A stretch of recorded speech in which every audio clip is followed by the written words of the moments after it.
of Mishna Berurah, and we are in Orach Chaim 128, Kuf Chaf Ches.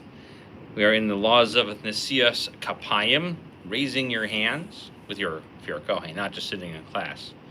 And also, Ezu Devarim HaPoyislim B'Kohen, and what different rules exclude a Kohen from doing this.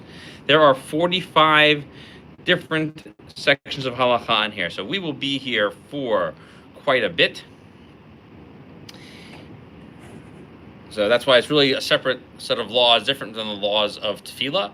And if you missed Hilchos Tefillah, you are welcome to go and review all of it in our YouTube channel under section of laws of tefillah, laws of prayer. But for now, we will start with the laws of raising the hands. But we will just refer to it going forward as Nesias Kapayim. I will remind you of that each time. So Nesias Kapayim, raising the hands for the priestly blessing. Nesias Kapayim may only be done in the presence of 10. Okay, that's the same rule as a minyan. And the Kohanim count as part of those 10.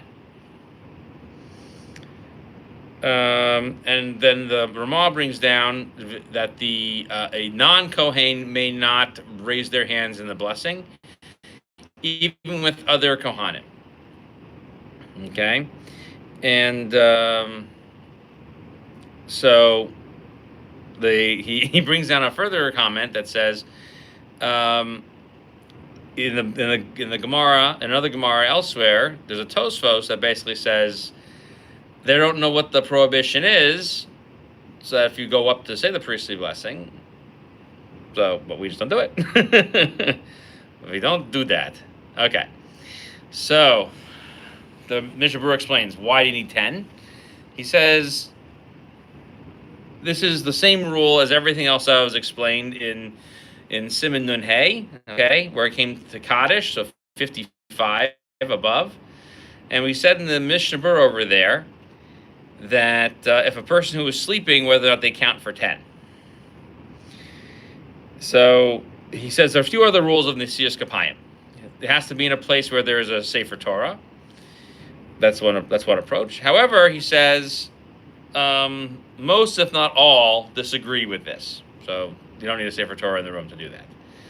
So someone who walks up to you and says, Ich bin a Kohen, or he says to you in English, I am a Kohen, or he says Kohen Ani in some language, he is allowed to be believed for that. Okay, and such is the minhag. And he quotes the Ramah Even Ezer, Siman Gimel, Sif Aleph. Okay, so there are those who disagree with that, who say, how can you just have these a Kohen? We allow a person to simply walk in and say, I'm a Kohen for this purpose. Okay, but you don't necessarily. You can't necessarily use that for other things. Okay, so the Kohen is part of the 10. So Mishnah Berurah explains. The Kohanim are also included in the blessing. So it's not that 10 people need to be blessed. They are considered part of the blessing. Okay? Why? Because the verse says, and I will bless them. Which is to say, I will send my blessing, Hashem will send his blessing even to the Kohanim. And even if most of the people there are Kohanim, and most people there are all doing this Nesias Kapayim, there's like a few guys standing down there, like 6 people up here and 4 people down there, right? So that's still good. As long as there's at least one Jewish person who can respond to the blessings by saying Amen after each one of them. And we have we'll learn about the laws of the All Kohen Shul later on in Halacha 25. So we'll get to that later. It's kind of a fun thing because you have to do. There's all kinds of rules for that. We'll see in the Nesias Kapayim and also in when we learn next about Kriyas Torah that there's some special rules for having the whole shul be Kohanim. So we'll see what that all means and what that implies. Okay, and then we say person who's a non-Kohen may not do this. Why? Because the verse says, Ko Tavarchu, thus shall you bless, you and not the non-Kohanim. Okay? And in Hebrew, you're called a zar. Okay? A stranger. Okay? So don't be a stranger. Okay?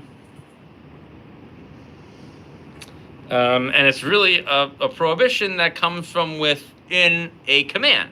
The command is that the Siyas Kapayim should be done with Kohanim. Okay? Now, even if you don't say the blessing, Asher Kiddishanu, right? You say that the Birchas Kohanim starts with a blessing, like all performance of mitzvos. Let's say you don't say that, you just say the blessings. No. And so, therefore, when you make the blessing of Yevarecha and so other things, even without raising your hands, you're not doing that. You're reciting psukim. And therefore, from the Pri Megadim, it sounds like that there's even a prohibition to say the psukim in every single situation. Okay? So we learned just last week that you can make mention of the fact that at that place in tefillah is where we say the priestly blessing, but that's just, as we learned, is just making mention of it and not the actual commitment to making the blessing of yourself. And they add further, Mishna says that you have to have the intent to do the mitzvah. Okay? However, if you don't have the intent to do the mitzvah, okay, just that you don't want to, think that your friend doesn't think you're a Kohen, okay, and he tells you go say the blessing, then there's no such prohibition, okay?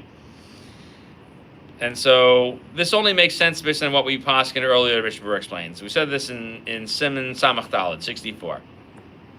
We learned that mitzvos have to have an intent to them, because if they don't, it's only permissible to do it if you're intending to do the Mishna, and to do the mitzvah with the proper intent.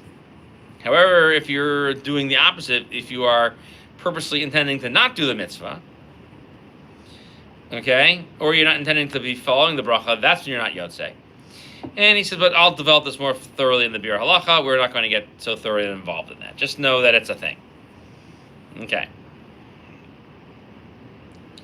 So the Ramah says further that even if you are joining with other Kohanim, you can't do the blessing with them.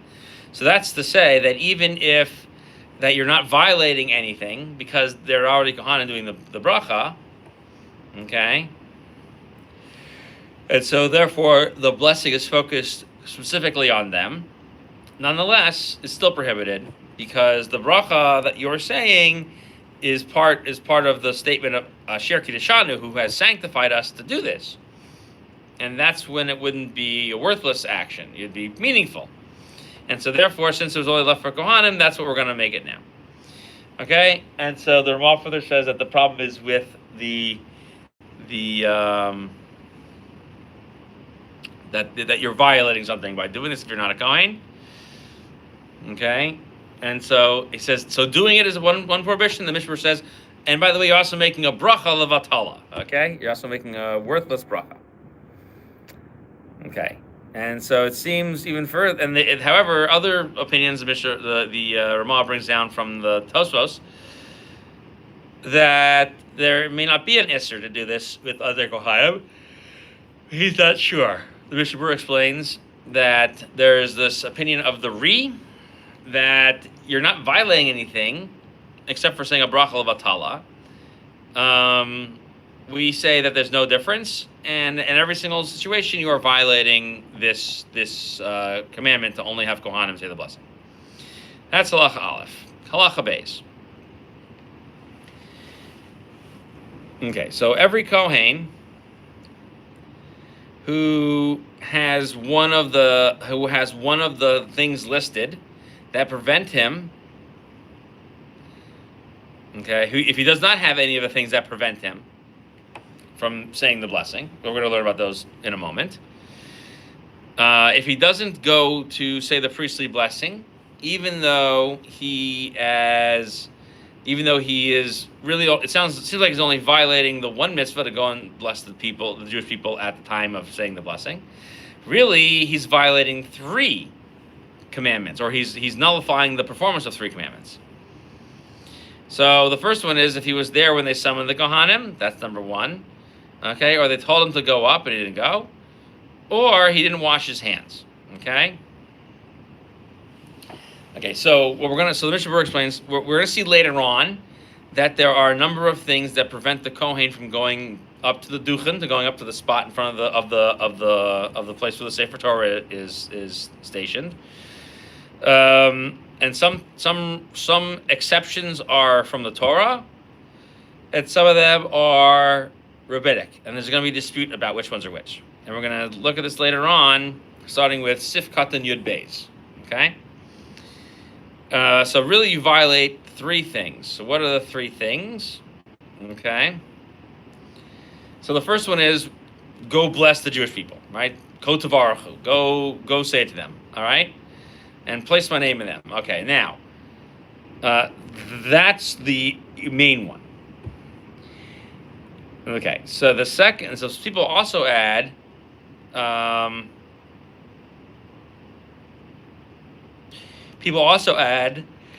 that you aren't supposed to do Nesias Kapayim when there's a question of defilement by being in the presence of a dead body. Okay? Okay, because in that case, then you have both a positive command and a negative commandment, right? Because the negative commandment is do not become defiled by a dead person, because you are holy. So therefore, if it was somebody who died suddenly, okay, and you already yelled out, Kohanim, come to Duchen, right? And in the middle of Shemona Esrei, and somebody dies for whatever reason, right? They got scared by somebody yelling out Kohanim, all right? And they suddenly pass away. So you should not stay to recite Nesias Kapayim. Okay, you must leave.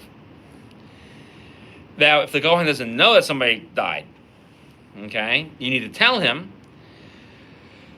However, if it's only with a person who passed away in a nearby house to the shul, and they could close all the doors and all the windows so that the body couldn't come through that direction. Okay, both of the shul and of the house. Even if he knew about that, he doesn't have to leave, because normally you have to get out of the way of the person who's dead as well, and the Kohen has to do that. In this case, you wouldn't have to. Okay, and because you've blocked all these entrance points. Okay. However, if you know before you wash your hands that someone has died, so it's preferable to simply just leave the situation and not deal with it. Okay, and so we say one of the ways in which you violate or you don't fulfill the mitzvah is by ditching shul after they've already called the Kohanim up, because you're not going to go up, the Mishnah Berurah explains, without being called, because it says Emor lahem, summon, say to them. And we explain that as when they are told to do it. Okay, and that's calling out to the Kohanim when we say something to them. And we're going to go further into this in the next halacha as well. The Magen Avraham says that that the requirement to go up to Duchen is when you pick up your feet right before going to do the avoda section of the Shemona Esrei, right? The part that talks about service in the temple. However, if you haven't started taking steps to do that, you can't come back up later. And we'll explain that in more detail in the 8th halacha in here. Okay? Now, and that would be whether they've been summoned by the person leading the services, or someone else told them, specifically you need to go up there to do the bracha. You don't violate the prohibition that way. Or you don't invalidate your command to fulfill this obligation. Okay? And that's what the Magen Avraham writes. The Elia Rabbah, another commentary, quotes the Maharam Mintz, who is not sure if this is true, because maybe you would have to go up to the Duchen, and therefore you should be careful that when the shul is about to start saying this, that you should be ready to do it. That way you don't come to nullify the performance of this mitzvah. And so therefore you shouldn't also skip out on this. People don't say, oh, he's not really a Kohen, he's a fake Kohen. Okay, so this next halacha over here Okay, we say that you've been called, or he says to him. So what's the difference between being called and being said something to? So what this case is also, as Berurah explains, is also when you're in the shul, okay, and you didn't say something to him outside. What he's teaching us is it doesn't matter when the word Kohanim is recited and you hear it and you're in the shul, you're in the Beis Knesset itself, okay, or someone says to him specifically, you need to go up to the Duchen, okay, or someone summons him over to come wash his hands, okay, because that's also a hint that, hey, we're going to do Duchening now.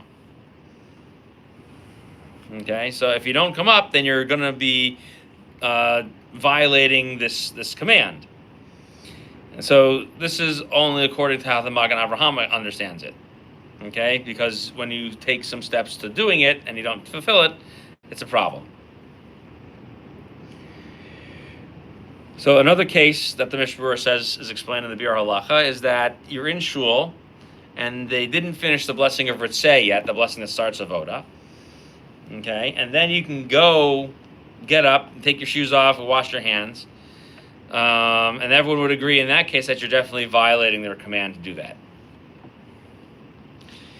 Let's see. Let's get number 3 on over here.